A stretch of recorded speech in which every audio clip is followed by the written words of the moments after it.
आचे श्री महावीर कीर्ति महाराज की, आचे श्री विमल सागा महाराज की, आचे श्री तपस्वी सम्राट सन्मति सागा महाराज की, आचे गुरु सुंदर सागा महाराज की, अहिंसा में विश्व धर्म की, हिंदवाणी माता की,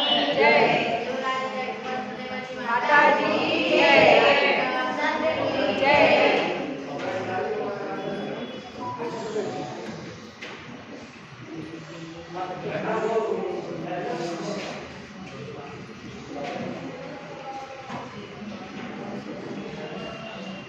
हम सब यहाँ पर अपने जीवन का उत्थान करने के लिए आए हैं।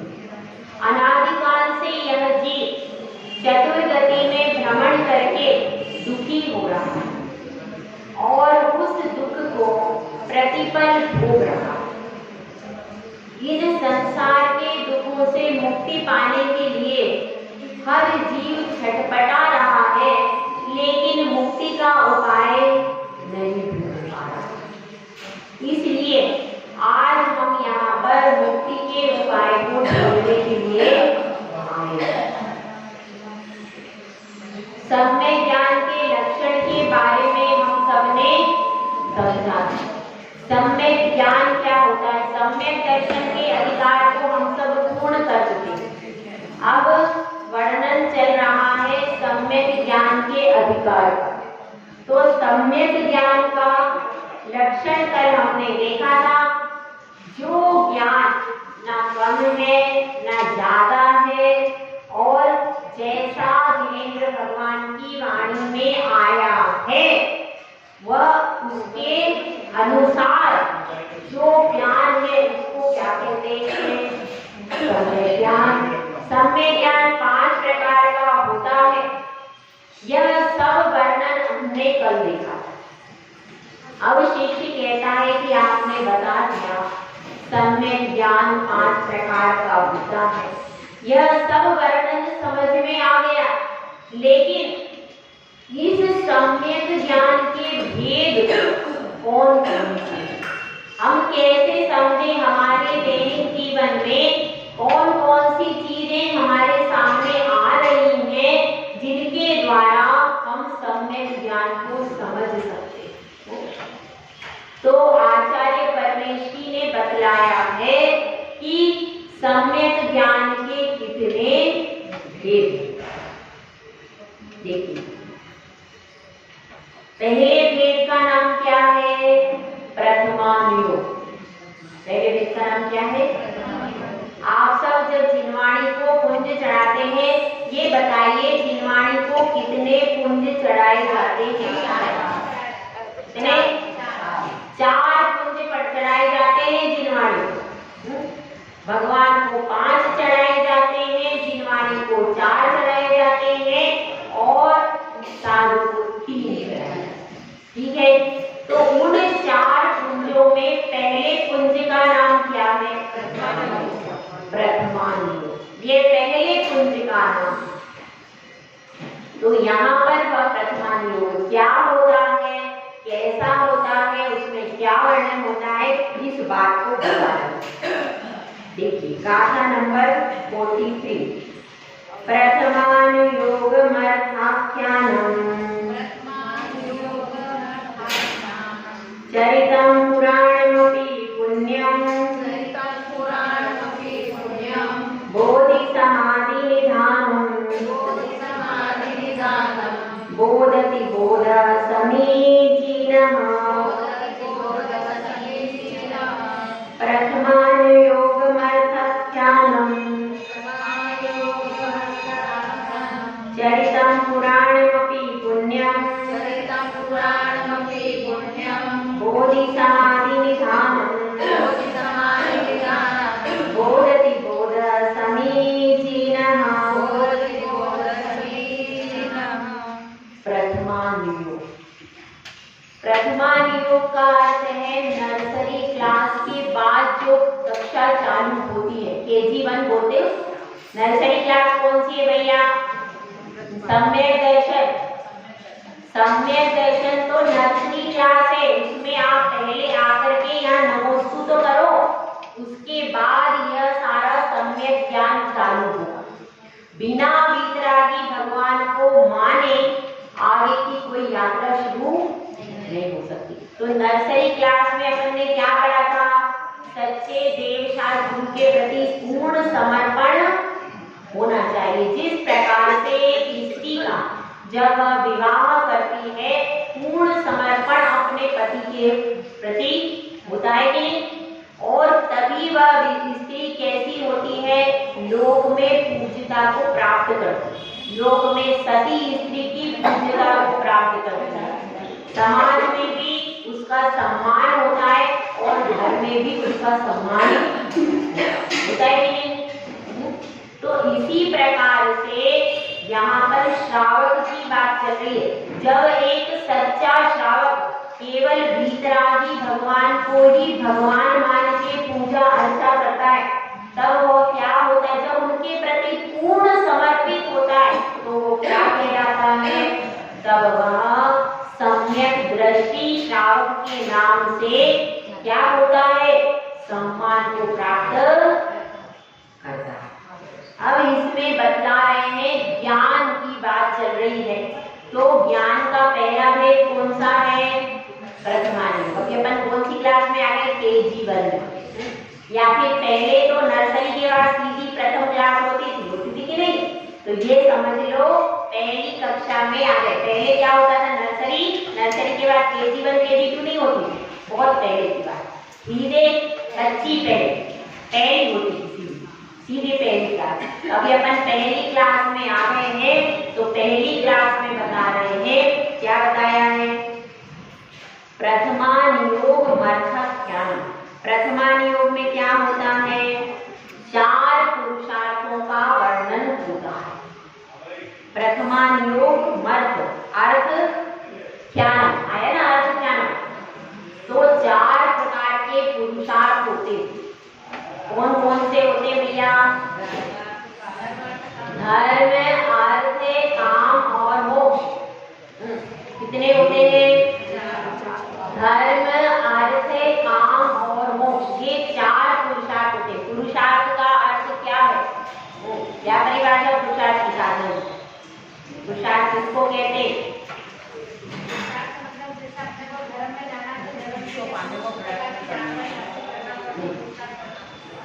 भगवान ने क्या बता रही है?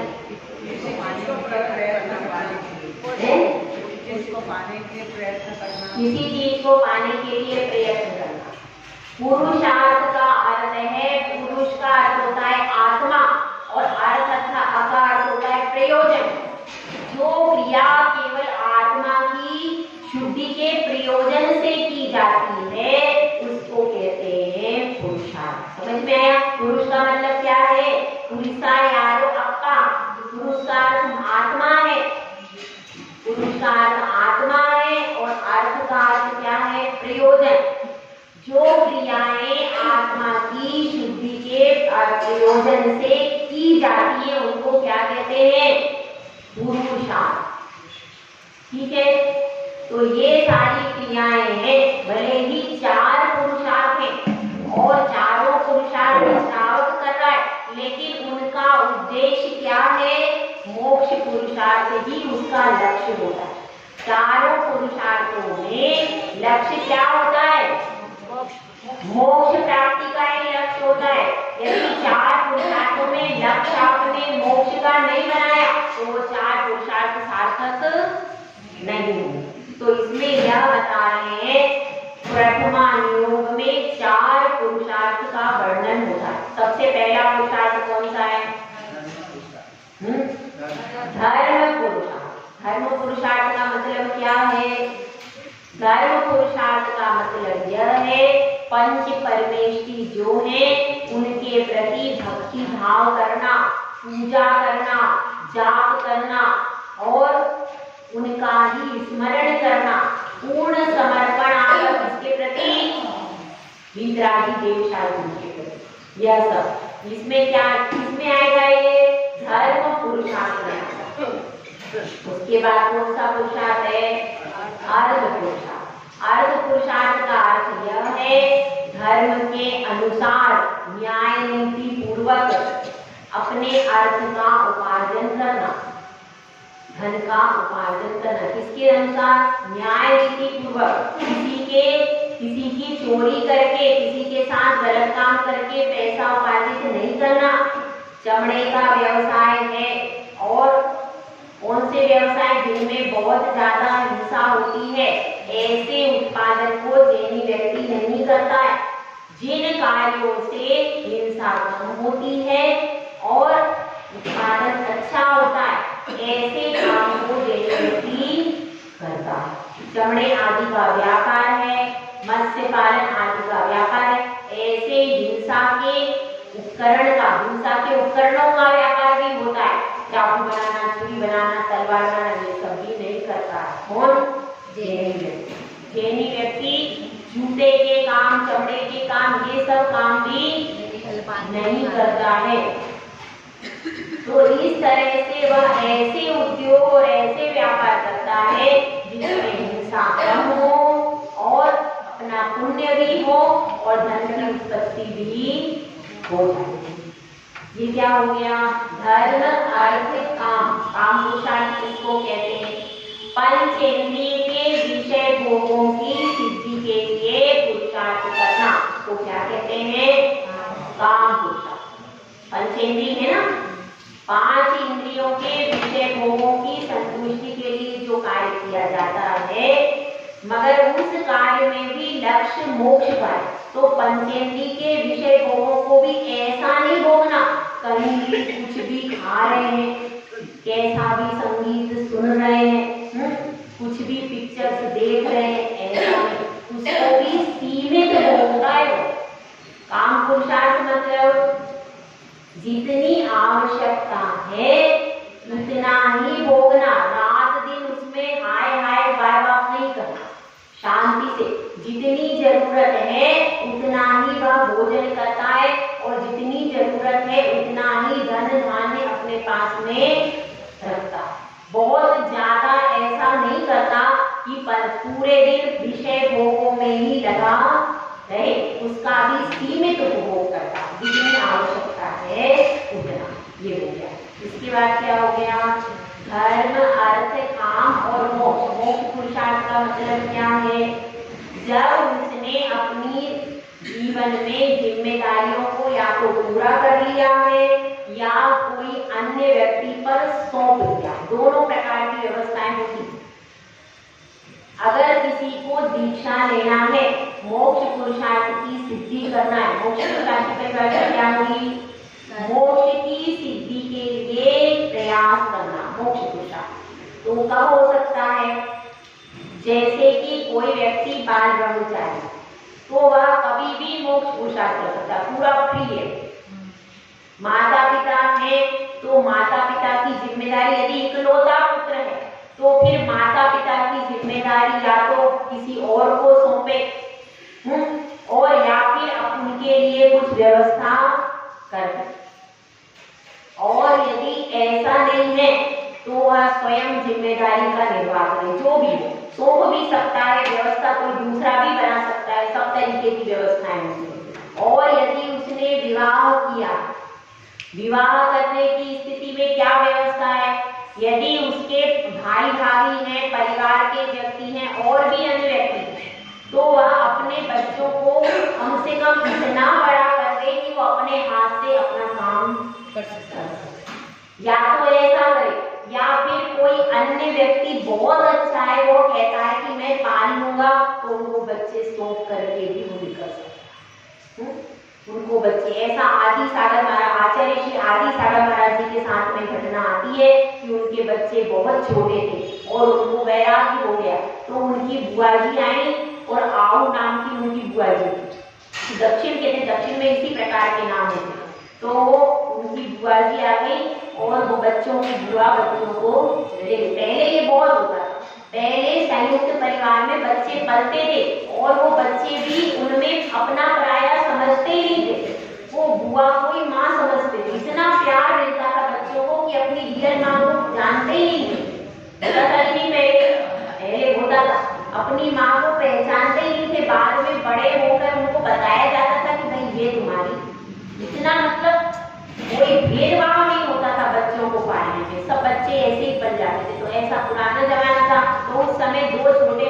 बुआ को उनको सौंप करके, क्योंकि उनकी पत्नी का स्वर्गवास हो गया था, माता पिता का भी स्वर्गवास हो गया था, पत्नी का भी स्वर्गवास हो गया, तीनों का स्वर्गवास हो गया। अब उनको वैराग्य हो गया, वो कह रहे कि ये बच्चे छोटे, मैं इनके पीछे अब संसार में रहूं, तो वो उनकी बहन आकर के, बुआ आकर बच्चों को जन्मों को ले जाती है। तो फिर वो क्या करते, फिर वो मुनि दीक्षा लेने करते। तो ऐसी कथा है, तो ऐसा भी हो सकता है।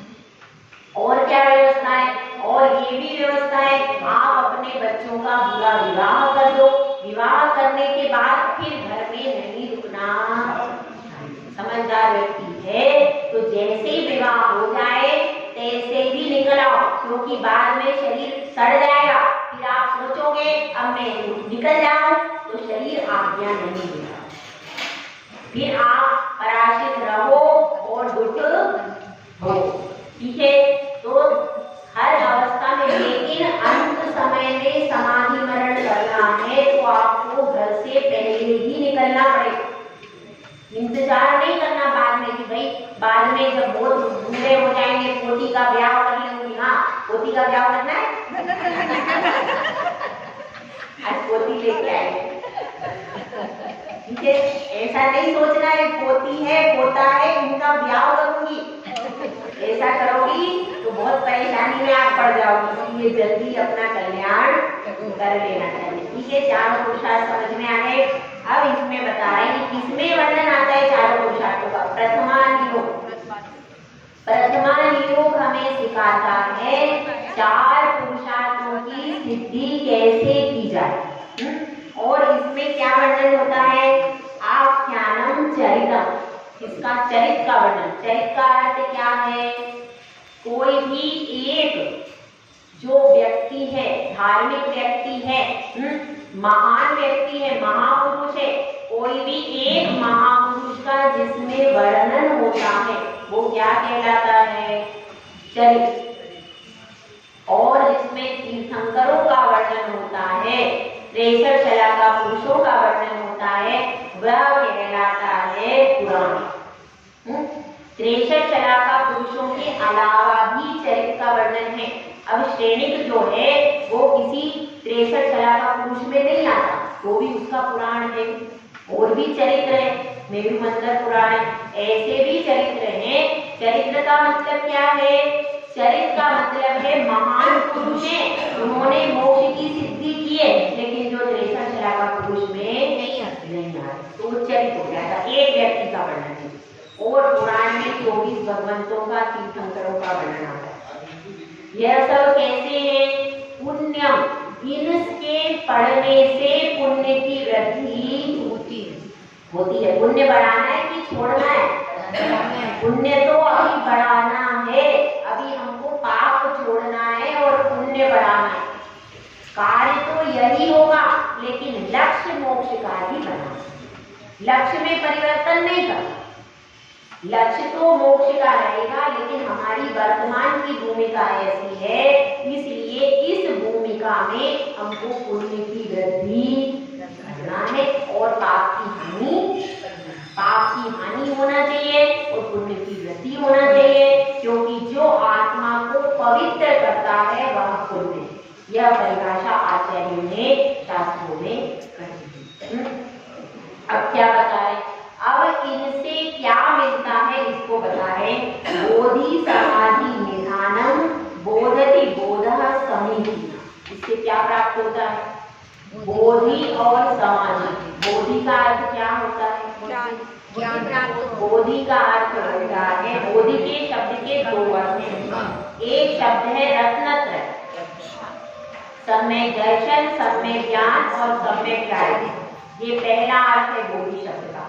दूसरा अर्थ क्या है, दूसरा अर्थ है बोधि का अर्थ केवल ज्ञान से भी लिया। ये आपको मिल जाएगा 12 भावना, 12 भावना में मिल जाएगा केवल ज्ञान का अर्थ बोधि। और बोधि का अर्थ रत्नत्रय कई सारे ग्रंथों में आचार्यों ने किया।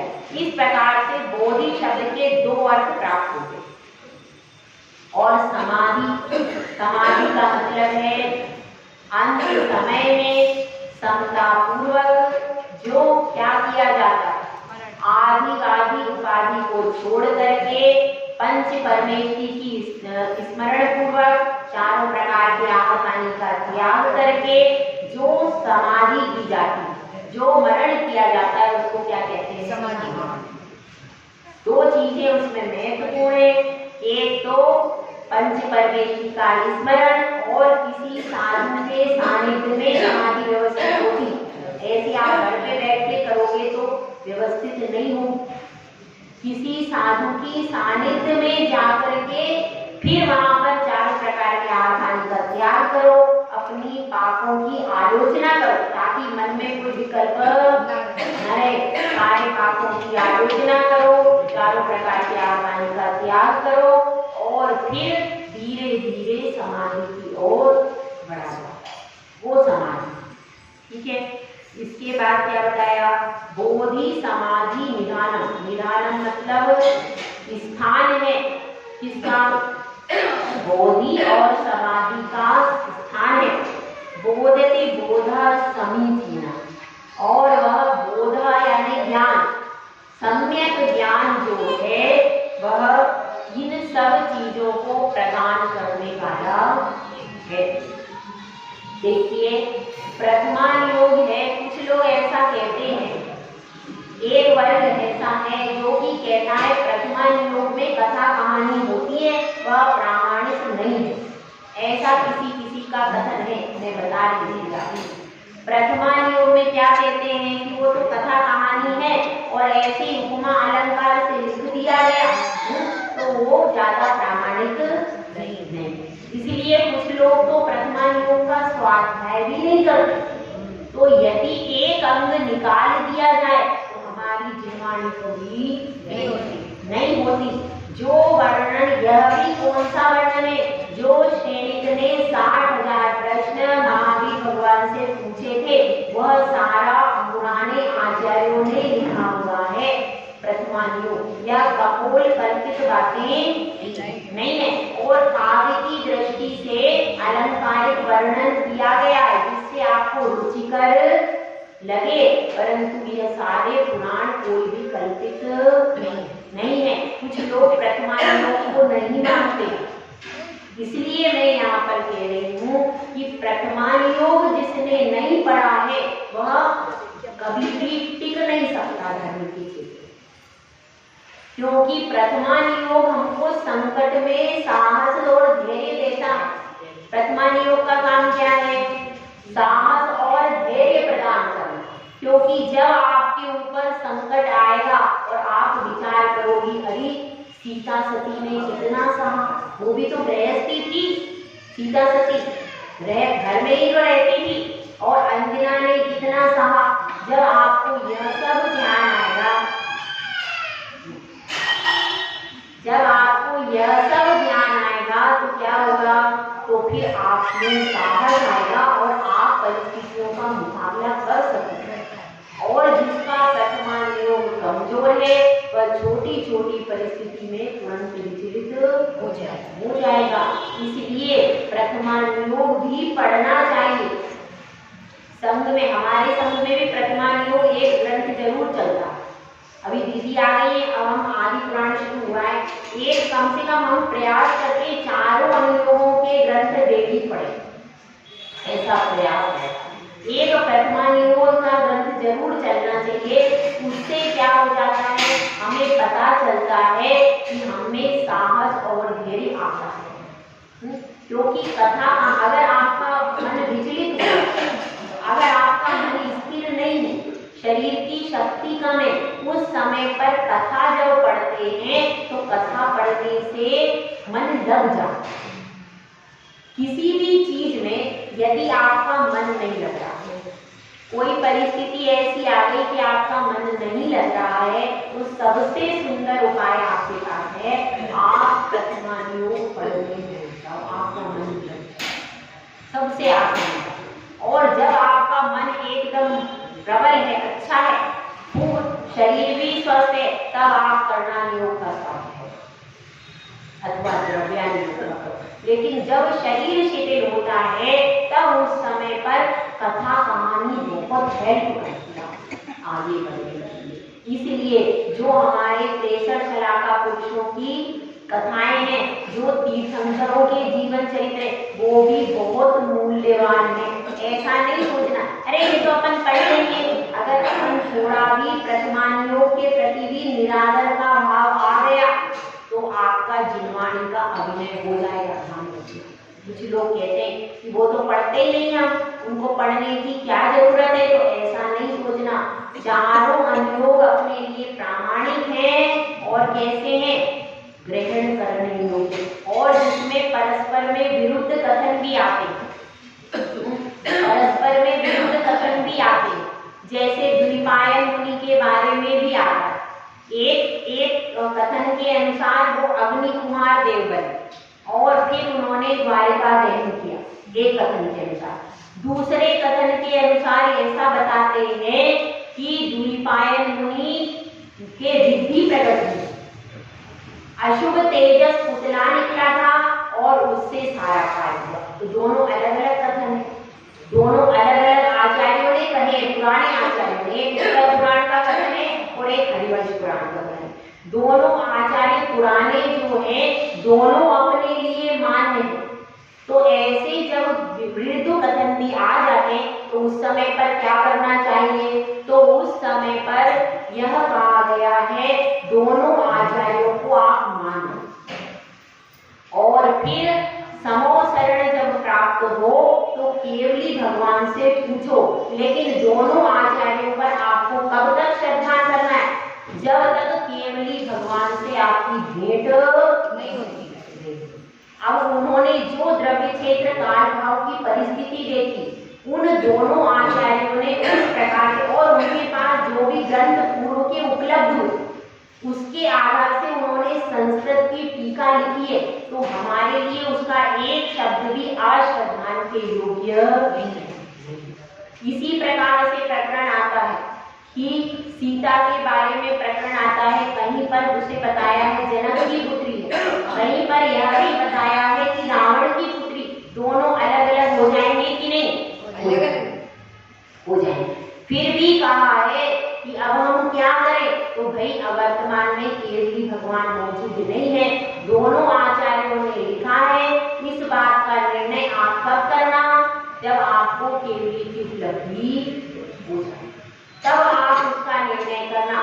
जब तक केवली की उपलब्धि नहीं होती तब तक के लिए दोनों आचार्यों को नमोस्तु करो, दोनों आचार्य हमारे लिए मान। क्यों, प्राचीन आचार्य हैं, प्राचीन आचार्यों ने संस्कृत की टीका में कोई वस्तु लिखी है, उनको जैसा उपलब्ध हुआ होगा वैसा लिखा। इसलिए ये मत सोचना अगर आपको परस्पर विरुद्ध कथन मिल जाए, और अकेले प्रथमानुयोग में नहीं है, कर्णानुयोग में भी डिफरेंस। कहीं पर बताया है कि शुद्धोपयोग प्रारंभ होता है कहाँ से, 11वें गुण स्थान से, और कहीं पर बताया है 8वें से प्रारंभ होता है। ऐसे द्रव्यानुयोग चारों अनुयोगों में आचार्यों में कहीं कहीं विभिन्नता मिलती है। चारों अनुयोगों में, अकेले प्रथमानुयोग में चारों अनुयोगों में कहीं न कहीं विभिन्नता के प्रकरण आते हैं। तो तब भी हमको क्या करना है, तब भी हमको सभी आचार्यों को मान्यता करनी पड़ेगी। क्यों, क्योंकि हमारे लिए तो सभी आचार्य पूजनीय बंदनीय। कौन से, प्राचीन आचार्य, इन्होंने संस्कृत की टीकाएं लिखी है। प्राचीन सारे आचार्य हमारे लिए कैसे हैं, पूजनीय वंदनीय। तो उनकी सारी बातों को मान्य रखना है। कब तक, जब तक हमको समो शरण में केवली भगवान मिले तो उनसे हाथ जोड़ करके पूछना कि एक आचार्य ने इस प्रकार का कथन किया है, एक आचार्य ने इस प्रकार का कथन किया है, तो हमको कौन सी बात को मानना चाहिए। वो केवली भगवान जो कह दें उसका आप श्रद्धान कर देना, परंतु अभी ऐसा नहीं करना। इन आचार्य को, ये आचार्य हमें सही लग रहे हैं हम इनको मान लें, ये आचार्य तुम्हें सही लग रहा है, ऐसा नहीं करना। सब हमारे लिए, देखो उन आचार्य को भी क्षयोक्षम था, क्षयोक्षम ही तो उनके पास था, उनको भी पंचम काल में हीन सहन था, फिर भी वो पुराने आचार्य इतने ग्रंथ लिख करके हमारे लिए गए। संस्कृत प्राकृत में तो उनका महान उपकार है। इसलिए हमको किसी के ऊपर भी संशय नहीं करना चाहिए और प्रतिमानियों को भी कथा कहानी कहकर इसका तिरस्कार नहीं करना चाहिए। यह भी हमारे लिए समान रूप से मान्य है। ठीक है, तो अब यहाँ पर चर्चा यह चल रही है, प्रतिमानियों को क्या क्या देता है। सबसे पहले साहस देता है। हाँ, जब विपरीत परिस्थितियां सामने खड़ी होती हैं उस समय पर साहस देने का काम करता है कौन? देखो इतनी सती हुई है, इतने राजा हुए, तीर्थंकर हुए, उन सबने सहन किया है, या है कि नहीं? तीर्थंकरों ने सहन नहीं किया? पूर्व भाव में कितना सहन किया। पार्श्वनाथ भगवान है, सभी भगवानों के पूर्व भाव देखो कितना उन्होंने सहन किया। तो हम भी सहन करेंगे तो उसका फल अच्छा मिलेगा। धर्म के रास्ते को छोड़ना नहीं है। किसी भी तीर्थंकर ने, किसी भी महापुरुष ने संकट के आने पर धर्म के रास्ते को छोड़ा अपने श्रद्धांत से विचलित नहीं। यह कौन सिखाता है? प्रथमान योग। और प्रथमान योग को पढ़ने पर परिणाम जो विचलित होते हैं वो सारे स्थिरीकरण करने का सबसे बड़ा काम अगर कोई करता है तो प्रथमान योग करता है। तुरंत आपको धर्म में स्थित कर देगा। और ये कब पढ़ना चाहिए? जब हम बिल्कुल ही घबरा रहे हैं, तो कुछ समझ में नहीं आता, तब फिर आप प्रथमान योग पढ़ने बैठ जाओ। आपका मन धीरे धीरे स्थिरता से और आ जाए। जीवन भर चरित्र है, एक से एक पुराण, उनको सबको पढ़ो और पढ़ने के बाद भी उसमें ग्रहण कर लो। जो आपके योग्य है उसको ग्रहण करके आप आगे बढ़ सकते हो। इसलिए यहाँ पर बताया है साहस है, धैर्य है, गंभीरता है, सारे गुण। अब एक रामायण किसी को परिवार में कैसे रहना है यह कौन सिखाता है? पद्म पुराण। 4 भागों में रामायण, जैन रामायण, वह पद्म पुराण सिखाता है। आप सिर्फ पद्म पुराण पढ़ लीजिए, एक बहू को कैसे रहना चाहिए, सास को कैसे रहना चाहिए, एक अच्छे बेटे को कैसे रहना चाहिए, सारी चीजों को पूरी मर्यादा को सिखाता है कौन? विपरीत परिस्थितियों में भी भेद को नहीं होना चाहिए। यह सारी शिक्षा किससे मिलती है? इसीलिए पहले लोग अभी भी हिंदू घरों में रामायण जरूर रखते अपने। हम तो नहीं रखते। हम तो अपनी 2-4 किताबें ले आएंगे, कोई महाराज ने दे दी, 2-4 दिन वो घर में रहेगी, उसके बाद वो सारी किताबें उनके मंदिर में हैं। दीपावली की सफाई होती है, सारी जिम्मेदारी, अरे ले जाओ, कोई पढ़ता तो है नहीं, मंदिर में रख के आओ। ये होता है कि नहीं? होता है। मंदिर में आकर के वो सारी जिम्मेदारी रख देती है। जबकि आप देखिए दूसरे घरों में, हिंदू घरों में आज भी हर घर में रामायण रखी रहती है। लेकिन हमारे वो सब यहीं से निकला। लेकिन अब हमको क्या लगता है, अरे ये किताबें कौन पढ़ता है? बल्कि उन दूसरी जगह ग्रंथों का सम्मान है, हमारे यहाँ हमारे ग्रंथों का सम्मान ही खत्म हो गया। विचार करना अपना। तो यह भी हमारे लिए बहुत सारे ग्रंथ पूजनीय हैं, वंदनीय हैं। और प्रथमान योग हमें जैसे कि गिरते को जैसे कोई उठा लेता है, ऐसा संबल देकर के हमारा स्थिरीकरण करता है। ठीक है, अब दूसरी गाथा देखते हैं। अब दूसरे वेद का कथन चल रहा है। पहला वेद कौन सा बताया था? प्रथमान योग। दूसरा वेद बताया है कर्णान योग। कर्णान योग का लक्षण इसमें बताया। लोकालोक विभक्तेर युग परिवृत्ते चतुर्गतीनां च आदर्शमेव तथामति रवेति च कर्णानुयोगं च। कर्णानुयोग का लक्षण क्या है? लोक और अलोक में जो विभक्त है। लोक और अलोक, लोक मतलब क्या है?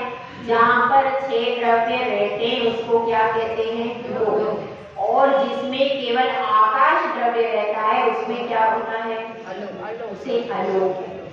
तो लोक और अलोक में जो बटा हुआ युग परिवृत्ति,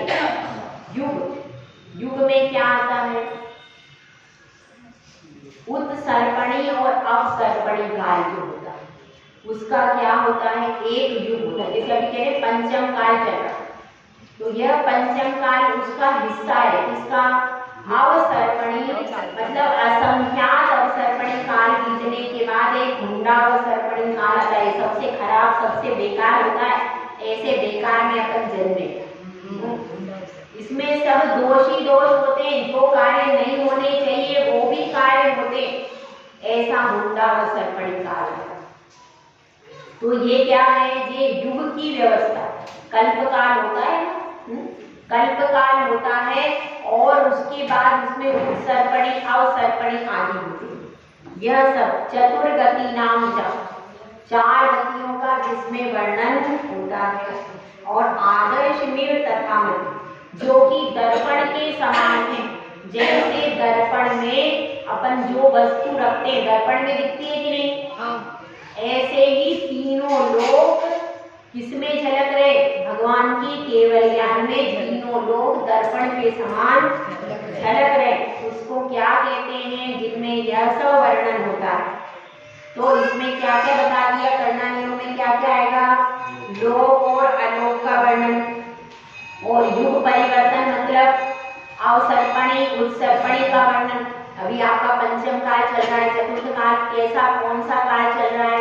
उत्सर्पणी चल रहा है, अवसर्पणी चल रहा है, सुषमा सुषमा, कौन सा काल चल रहा है? यह सब वर्णन किसमें आएगा? कर्णानियों। और 4 गति के बारे में वर्णन। इसके बाद क्या आएगा? इसके बाद कर्णानियों में और भी वर्णन आता है। इसमें संक्षेप से वर्णन आया है। उसमें यह आता है, कोई आपने कर्म किया तो उस कर्म का फल क्या होता है?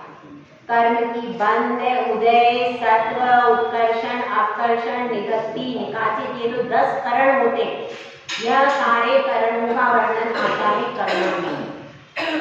10 करण आते हैं, उनका वर्णन। और किसका वर्णन आता है? और सिद्धांत के जितने भी ग्रंथ हैं, धवला, जय धवला, महाधवला, आचार्य वीरसेन स्वामी पुष्पदंत जी ने जितना भी शास्त्र लिखा है वह सारे शास्त्र किसमें आते हैं? कर्णानियों। सारे सिद्धांत ग्रंथ किसमें आते हैं? कर्णानियों। कर्मकांड, जीव कांड और तिलोपन्नति, तिलोकसार, ये सारा वर्णन मतलब जितने भी प्राचीन से प्राचीन ग्रंथ हैं। कषाय पाउड की भी 16 पुस्तकें हैं, धवला की 20 पुस्तकें हैं, कषाय पाउड की कितनी 16। इतना बड़ा हमारा साहित्य है। एक साधु अगर 16 साल में भी उसने दीक्षा ले ली, जिंदगी भर भी पढ़े तो भी उन शास्त्रों के पार नहीं पहुंच सकते। पढ़ने के बाद भी समझना भी चाहे ना तो भी समझने में भी उसको समय लग जाएगा। इतने सारे शास्त्र आज की डेट में उपलब्ध है हमारे। धवला पुस्तक में तो आप थोड़ा सा पढ़ो पर उसमें मतलब निकलता ही जाता है। और ऐसे अपने शास्त्र हैं, जितनी बार पढ़ो उतनी बार इसमें से अमृत निकलता है। हम भी ये 3री बार रत्नतरण शावकाचार्य का स्वाध्याय कर रहे हैं। आपके लिए नहीं करें, अपने लिए भी करें। तो जितनी बार भी हम जितने भी ग्रंथ पढ़ते हैं उतनी बार उसमें से नया नया चिंतन, नया नया अमृत निकलता है। जैसे कहते हैं सागर को मथते हैं तो उसमें से अमृत निकला। हमारी ये जिनवाणी रूपी सागर है, जिनवाणी रूपी गंगा है। इसको जितना मथते हैं उतना क्या निकलता है? उतना अमृत निकल जाता है। ऐसी अपनी जिनवाणी गंगा। और एक शास्त्र को भी बार बार स्वाध्याय करते हैं तो भी उसमें से कुछ नवीन बातें, क्योंकि एक बार स्वाध्याय करने से कोई भी शास्त्र पूरा समझ में नहीं आता। बहुत गहरा लिखा है, बहुत गंभीर वर्णन है, इसलिए बार बार पढ़ने पर उसमें से नए नए शब्द, नए नए अर्थ मिलते हैं। तो अब इसमें यही बताया है, यह सब किसमें वर्णन है? कर्णानियोग में वर्णन। और प्रथमानियोग कहते हैं किसके जैसा है?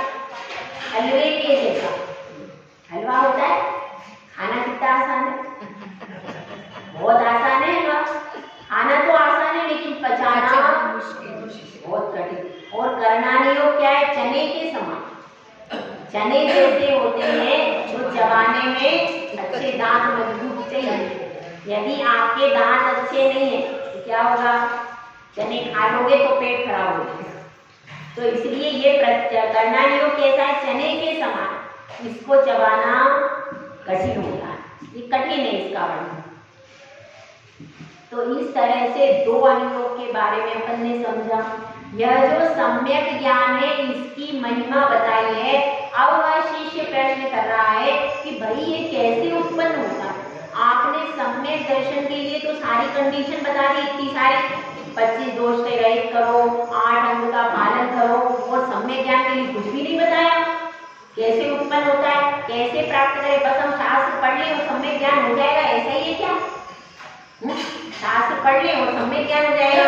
तो आचार्य ने जयवाला में कहा है पंडित दौलत राम जी ने, सम्यक साथे ज्ञान होए पे भिन्न करा। सम्यक दर्शन के साथ में ही सम्यक ज्ञान हो जाता है, पर इसकी पूजा भिन्न भिन्न होती है कि नहीं। अपन रत्नत्रय की पूजा करते हैं, सम्यक दर्शन की पूजा अलग करते हैं और सम्यक ज्ञान की पूजा अलग अलग करते हैं, मिला के भी करते हैं दोनों तरह का, पर अलग अलग भी पूजा कर सकते हैं। तो दोनों का कैसा है, दोनों अलग अलग है लेकिन होते एक साथ। कैसे होते, जैसे कि जब सम्यक दर्शन उत्पन्न होता है तो उस समय उसके पास पूर्व का कुछ ना कुछ ज्ञान तो होता ही होता है, क्योंकि मति शुद्ध ज्ञान का थोड़ा ना थोड़ा तो उसके पास होता ही है, पंचेंद्रिय संधि पर्याप्त का। तो जितना भी उसके पास सम्यक ज्ञान था, पहले का जो ज्ञान था मिथ्या ज्ञान, वह सारा सम्यक ज्ञान में चेंज हो जाता। जैसे हमने गौतम स्वामी का उदाहरण दिया था, आपको याद हो। गौतम स्वामी कहाँ पर गए थे, महावीर भगवान के संवत्सरण में गए थे। बाहर उन्होंने देखा दृष्टा जिनेन्द्र भवनम भवतापहारी, ऐसा भगवान का संवत्सरण देखा। संवत्सरण में मान स्तंभ देखा और मान स्तंभ देखने के बाद उनके पास वेदों का और समस्त ज्ञान था, संस्कृत भाषा का ज्ञान था, वेदों का बहुत ज्ञान था, प्रकांड पंडित थे, 500 शिष्य थे। तो अब उनका जितना भी वेद वेदांग का ज्ञान था, संस्कृत भाषा का ज्ञान था, वह सारा मिथ्या ज्ञान तुरंत सम्यक ज्ञान में परिवर्तन हो गया। कब, सम्यक दर्शन के होने के बाद। तो ऐसे ही ज्ञान प्राप्त करते रहो, लेकिन जैसे ही सम्यक दर्शन होता है तो वह चेंज हो जाता है। मैंने उदाहरण देकर के आपको एक बार बताया कैसे होता है, कि जैसे कि यह क्या है, टेबल, ठीक है। अब इस टेबल को क्या जानेगा, सम्यक दृष्टि भी क्या जानेगा, टेबल। मिथ्या दृष्टि क्या जानेगा, टेबल। दोनों कहेंगे क्या, टेबल टेबल। लेकिन सम्यक दृष्टि इसके आगे यह सोचेगा कि यह पुद्गल है, यह धातु है, यह हमेशा रहने वाली, और ये मेरा स्वरूप नहीं। यह मिथ्या दृष्टि इतने रूप में नहीं जाएगा, वो तो बस टेबल है, काम खत्म। लेकिन वह सोचेगा अरे ये नश्वर है, यह मेरा स्वरूप नहीं है। वह भी जानेगा कि यह जीव शरीर से निकल जाता है, कौन, मिथ्या दृष्टि। वह भी यही कहेगा ये घर परिवार पत्नी साथ रहने वाले नहीं है, कौन, मिथ्या दृष्टि। वो भी यही कहेगा कि अंत समय में आत्मा चली जाती है, लेकिन वो ये नहीं समझ पाएगा कि यह मेरा स्वभाव नहीं था। यह पत्नी, यह पुत्र, यह मकान, यह दुकान, ये मेरा स्वभाव नहीं था। वह तो ये सोचेगा अरे इस गाँव में पत्नी हो गई, 7 जन्म में ये मिल जाएगी, ये वाली मत ले लेना आपको, 7 जन्म में मुझे दोबारा पत्नी, ये वाली खराब थी, थोड़ी अच्छी मिले, थोड़ी सी सुंदर हो, थोड़ी सी मेरा कहना मानने वाली हो, पुत्र भी कैसा मिले, आज्ञाकारी पुत्र मिल जाए, धन संपत्ति इस बार थोड़ी कम मिली थी, भगवान इस बार अगली बार थोड़ी सी और अच्छी दे देना, कौन सोचेगा मिथ्या दृष्टि। मरते समय भी उसे यही विकल्प रहेगा, इस बार अगली बार अच्छी पत्नी मिल जाए, अच्छा पुत्र मिल जाए, अच्छे धन मिल जाए, खाने पीने की सामग्री अच्छी मिल जाए, ये उसको विकल्प रहेगा। यानी वो भी जान रहा है शरीर छूट रहा है, ये सब छूट रहा है, पर ये मुझको भव भव में अनंत मिल चुके हैं और ये मेरे साथ में आज तक गए नहीं, मेरे नभ में ये मैं इनका अति भिन्न अखंड निराला, ये कौन सोचेगा, ये सम्यक दृष्टि से। बात वही है, लेकिन मिथ्या दृष्टि का चिंतन अलग हो जाएगा, सम्यक दृष्टि का चिंतन अलग हो जाएगा।